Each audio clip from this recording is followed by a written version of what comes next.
ہوئے جس کے دروازے سے دشمن بھی خالی نہیں جاتے ہیں، ہم تو پھر بھی ان کے نوکر ہیں، ہم تو پھر بھی ان کے نام لینے والے ہیں۔ خدا آپ کو سلامت رکھے۔ کربلا میں میرا امام خطبہ دینے کے لیے تشریف لایا۔ جب میرا امام خطبے کے لیے تشریف لایا، خطبہ ارشاد فرمایا، حسین کہ خطبے کے مکمل ہوتے ہی نا حور کی تقدیر چمکنے لگ گئی۔ ابھی حسین پلٹ کے آئے تھے، حور گھوڑا دوڑاتے ہوئے آ گئے، آ کے کہنے لگے حسین کیا میرے لیے معافی ہے؟ فرمایا ہاں۔ کیا نام ہے تیرا؟ کہا میری ماں نے میرا نام حر رکھا ہے۔ حر کے معنی آزاد کے ہیں۔ میرا حسین فرماتا جا تجھے حسین جہنم سے آزاد کرتا ہے، سبحان اللہ، جا تجھے حسین جہنم سے آزاد کرتا ہے۔ حضرت حر نے کہا حسین جب معافی دلی گئی ہے تو اب کفارے کا بھی موقع دے دیں، اب کفارے کا بھی موقع دے دیں۔ پریشان نہ ہوں، میں انشاءاللہ 15 منٹ میں بات سمیٹ دوں گا، 1.5 گھنٹے سے اوپر ہو گیا ہے بات کرتے ہوئے، اور اس محبت سے آپ نے سنا ہے۔ خدا سلامت رکھے۔ ایک ایک بندہ ایسے بیٹھا ہوا ہے جیسے سارے کربلا کے منظر کو آنکھوں سے دیکھ رہے ہیں۔ خدا سلامت رکھے۔ میں آپ کی محبتوں میں قربان جاؤں، آج آپ نے نام خدا کی قسم کمال کر دیا ہے۔ اللہ کرے ایسے ہی ہر سال حسین کے نام کی محفل سجتی رہے اور ہم زہرا کے لالوں کا تذکرہ کرتے رہے۔ سمجھو ہے سارے لوگوں کی۔ حضرت حور آ گئے، کہتے حسین اب معافی دے دی ہے نا تو ہم کفارے کا بھی موقع دینا، کرنا کیا چاہتے ہو؟ کا اجازت دے، اب میں تیرے نام پہ جان دینا چاہتا ہوں۔ انہوں نے بیٹھے بیٹھے گھوڑا موڑ لیا۔ اب تک یزید کے لشکر میں تھے، اب حسین کی جماعت میں آ گئے، اب حسین کی جماعت میں آ گئے۔ جب حسین کی جماعت میں آ گئے نا، اور جب گھوڑا لے کر کے گیا میرے ابن سعد کو، تو پتا تھا نا کہ کتنی طاقت ہے گھوڑے میں۔ اس نے 7 گنا زیادہ طاقت والے سپاہی بھیجے، کہا جاؤ اور حر کا ایسا حشر کرنا کہ اور کوئی ہمارا فوجی حسین کی طرف نہ جا سکے۔ لیکن کمال تھا، جو حر کی تلوار چلی ہے نا تو بجلی بن بن کے گر رہی تھی، ٹکڑوں میں ذرا سی دیر میں 7 گنا زیادہ طاقتور سپاہیوں کو کاٹ کے پھینک دیا۔ عامر ابن سعد نے کہا حر کیا ہو گیا ہے؟ پہلے ان میں سے ایک سے نہیں لڑ سکتا تھا، ایسے 7 کو کاٹ کے پھینک دیا۔ فرمانے لگے تم نہیں سمجھو گے، پہلے یزید کا ٹکڑوں پہ پلنے والا کتا تھا، اب حسین کے در کی خیرات کھانے والا۔ سبحان اللہ، سبحان اللہ، ماشاءاللہ۔ فرق ہو گیا ہے نا، پہلے یزید کی طرف سے میدان میں آیا تھا، اب حسین نے میدان کربلا میں بھیجا۔ اللہ اکبر۔ پھر چاروں طرف سے دور سے حملے ہوئے اور حضرت حر بھی شہید ہو گئی۔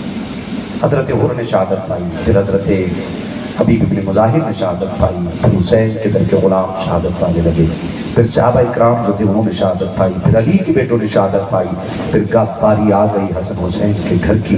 اللہ اکبر۔ حضرت قاسم شہید، اکبر شہید، اصغر شہید، عباس شہید، اور محمد شہید۔ میرا حسین بھی میدان کربلا کے لیے تیاری کر چکا، میدان کربلا کے لیے میرا حسین نکلا ہے۔ ادھر حسین میدان کربلا کے لیے نکلے ہیں، ادھر سیدہ سغرا جو مدینے رہ گئی تھی، بڑی بے قرار تھی، بے چین تھی، کوئی پتہ خاندان کا نہیں چل رہا تھا۔ حضور کے روزے پہ آئی آ کے رونے لگ گئی اور آنکھوں میں آنسو لے کے بیٹھی تھی، اس درد کے ساتھ روئی کہ نانا جب سے بابا گئے تھے کوئی خبر نہیں آئی ہے۔ نانا کہہ کے گئے تھے بلا لیا جائے گا، نانا ابھی کوئی نہیں یاد ہے، نانا میں اکیلی ہوں، میرے ساتھ کوئی نہیں ہے، نانا دکھ بڑے ستاتے ہیں، بڑی یاد بابا کی آتی ہے، جب رات کو آنکھ کھل جاتی ہے نانا آنکھ نہیں لگتی ہے، نانا دعا کریں یا تو حسین بلانے یا پھر سغرا ان کے پاس پہنچ جائے، کوئی خبر تو مل جائے۔ یہ کہہ کے آپ نے درد کے ساتھ حضور کے روزے پہ رو رہی تھی، اتنے میں ایک شخص کوئی پردیسی حضور کے روزے پہ اپنے بیٹے کی شفا کے لیے دعا مانگنے کے لیے آیا تھا۔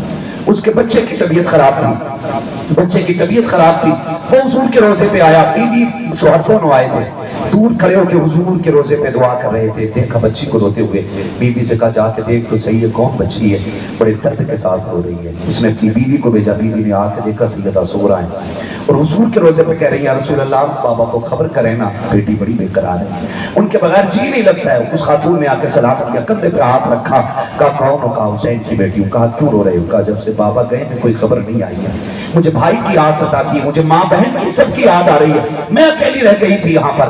جب اتنی بات سنی نا، اس نے آ کر کے کہا سنو اگر اجازت ہو تو میں تمہارا پیغام تمہارے والد تک پہنچوا دوں۔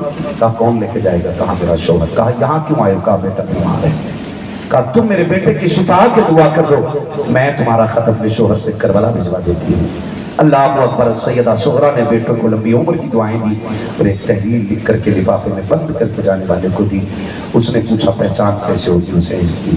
3 نشانیاں اوپر مٹی میں لکھ دی. میرے باپ کی پہچان یہ ہے. اب حسین ادھر خیمے سے نکل رہے ہیں اور گھوڑے پہ سوار ہو کر کے جب میدان کربلا کی طرف جا رہے ہیں نا تو یاد رکھیے جب پردیسی ہوتا ہے نا بندہ تو اپنے شہر کی راہ بھی اچھی لگتی ہے.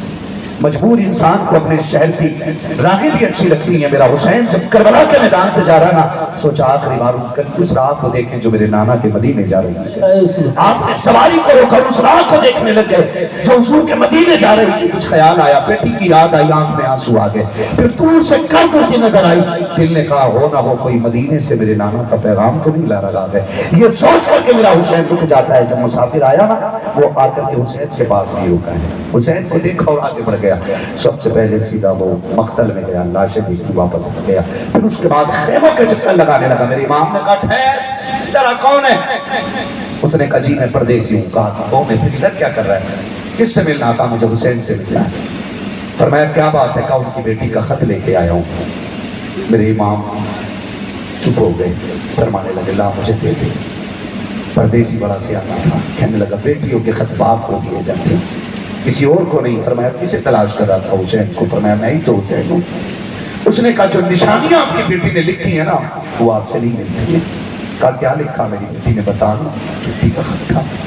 وہ بیٹی کا ایک ایک جملہ باپ کو دل میں جگہ کرتا ہے. ہر بات پھر وہ بیٹی پیاری ہوتی ہے. پھر یہ تو حسین کی سغرا ہے, یہ تو حسین کی سغرا ہے. تاریخ گواہ ہے. اللہ اکبر. جانتے ہو یہ سغرا کون ہے؟ میرا امام جب دولہا بنا نا تو بہت روئے. اللہ سے دعائیں مانگنا اللہ ماں باپ کو لمبی زندگی دے, اللہ پیار کرنے والوں کو لمبی زندگی دے. بندہ دولہا بنتا ہے اور جب اپنے اچھے قریبی بھی نظر آتے